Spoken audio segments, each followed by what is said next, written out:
Prime Minister Mark Carney is back from an important Washington meeting, and today he briefed the premiers and territorial leaders on what was discussed and where things stand now with Donald Trump.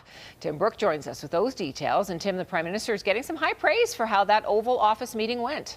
Yes, in a 75-minute call with premiers today, Tara, multiple provincial leaders applauded the new PM for showing restraint in that meeting with Donald Trump.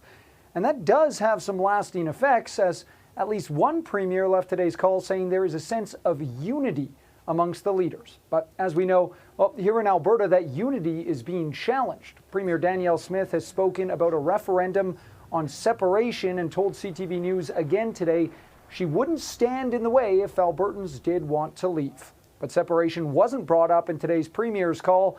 Instead, Ontario's Doug Ford says Mark Carney asked leaders to give him a list of 5 priorities on large national infrastructure projects. Ford says it's time to build pipelines across the country using Ontario steel. And the proof will be what happens over the next 6 months. He's got a budget. He's got legislative sessions. This is something that we will get an indication of very quickly of whether or not he's willing to turn the page on the past 10 years and move forward in a different direction. And the way we're going to unite this country, as I mentioned to the Prime Minister in front of the premiers, show some love to the people of Alberta and Saskatchewan.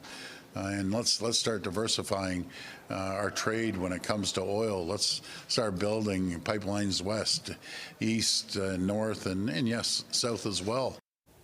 Now, the work to keep all the premiers on the same page is expected to continue at the next First Ministers meeting in Saskatchewan on June 2nd. Carney will be traveling west for that face-to-face, Tara, which happens just 2 weeks out from the G7 summit. Okay, thanks, Tim.